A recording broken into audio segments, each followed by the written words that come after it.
Kali ini kita mau ngomongin kisruh di Partai Demokrat ya guys, oke?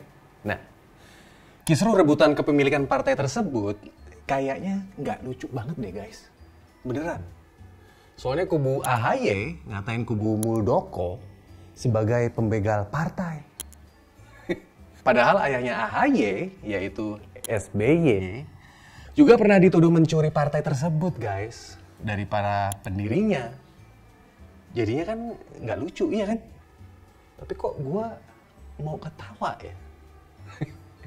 Abis rebutan legalitas kok pakai cara ngatain dengan istilah yang nggak ada hubungannya sama hukum. Begal lo. Loh, bapak lo yang maling. Kayak anak kecil ya? Ya nggak? Padahal udah bukan anak kecil lagi. Cuma ada anak pepo sih.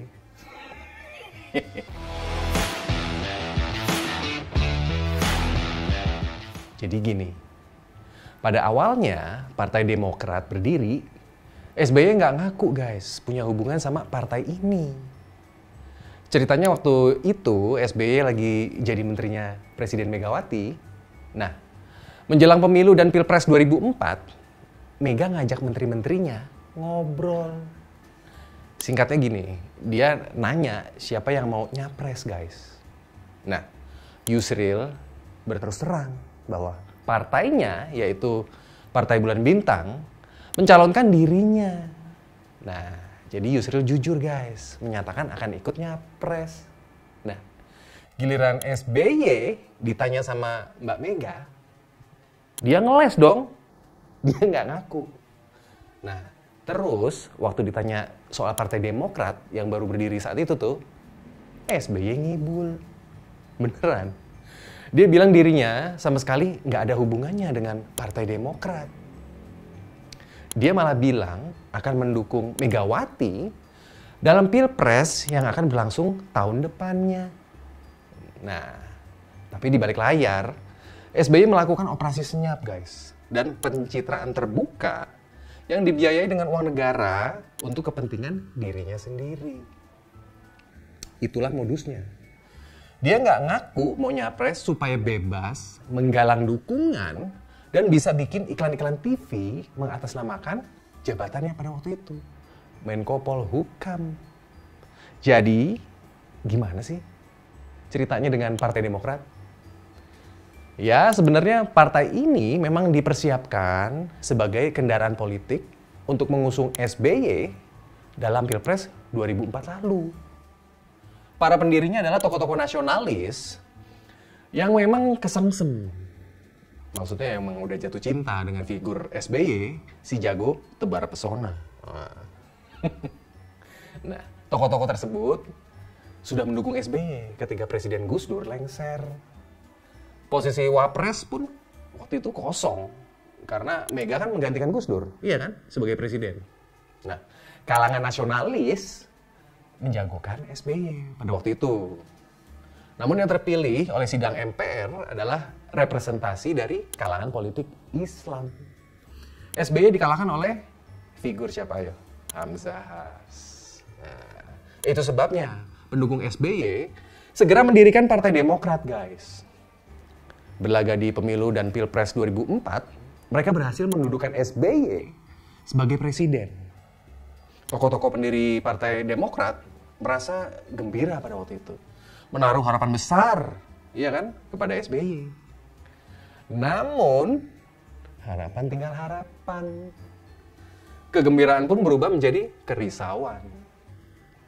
Lambat laun, SBY menjadikan Partai Demokrat sebagai partai keluarga. Ini bukan partai keluarga, maksudnya dalam arti bersifat kekeluargaannya. Tapi benar-benar keluarga dan kerabatnya sendiri guys. Anak-anaknya malah diposisikan untuk menduduki jabatan-jabatan strategis di partainya. Hal itulah yang membuat gelisah para tokoh-tokoh pendiri partai tersebut. Nah, apalagi sejak nakoda alias ketua umumnya diturunkan kepada anaknya, yaitu AHY. Seorang prajurit desersi karena mengejar jabatan politik. Ya nggak? Nah, tokoh-tokoh nasionalis pendiri Partai Demokrat merasa SBY telah mencuri partai tersebut, guys. Dengan cara yang kurang elok lah. Ya, kalau bisa dibilang agak culas. Untuk kepentingan pribadinya sendiri. Nah, berbagai cara telah dicoba untuk mengembalikan partai berlambang Mercy tersebut menjadi partai yang demokratis lagi.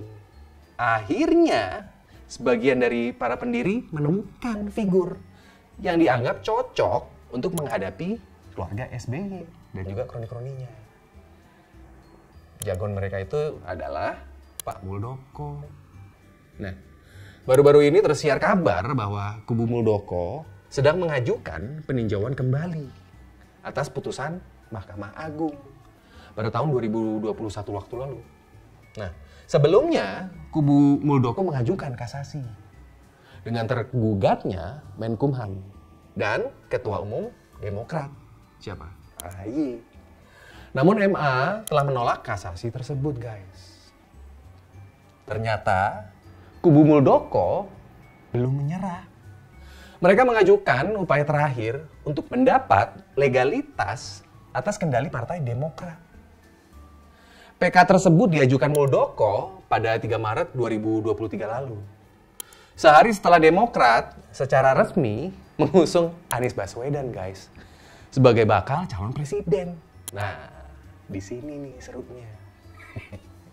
Nah, apalagi minggu depan nih, tepatnya tanggal 11 April kalau nggak salah, Anas Urbaningrum akan bebas, guys, setelah menjalani hukuman di lembaga permasyarakatan. Pada saat menjadi ketum Partai Demokrat, Doi terjerat kasus proyek ini, guys. Wisma Atlet Hambalang, Candi Hambalang nih. Dan gratifikasi harian.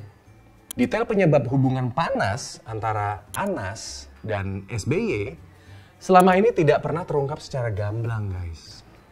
Namun, Anas dan para pendukungnya merasa telah dizolimi oleh siapa? SBY yang ingin merebut kendali atas Partai Demokrat.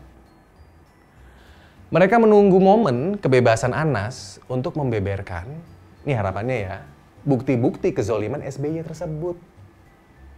Apalagi jika termasuk bukti-bukti aliran dana korupsi, iya kan?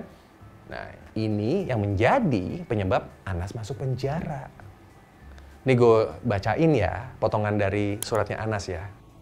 Yang pasti, waktu selalu tepat. Begitu pula jalannya takdir. Tidak ada kamusnya Tuhan salah alamat ketika mengirimkan pesan nasib dan jalan hidup hambanya. Skenario Tuhan yang terbaik, percayalah. Tertanda Anas Urbaningrum.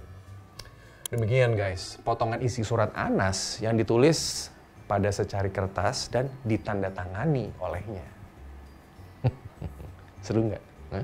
Nah, kalau Partai Demokrat menjadi bermasalah secara legalitas, tentu akan berakibat guys kepada pencalonan Anies Baswedan.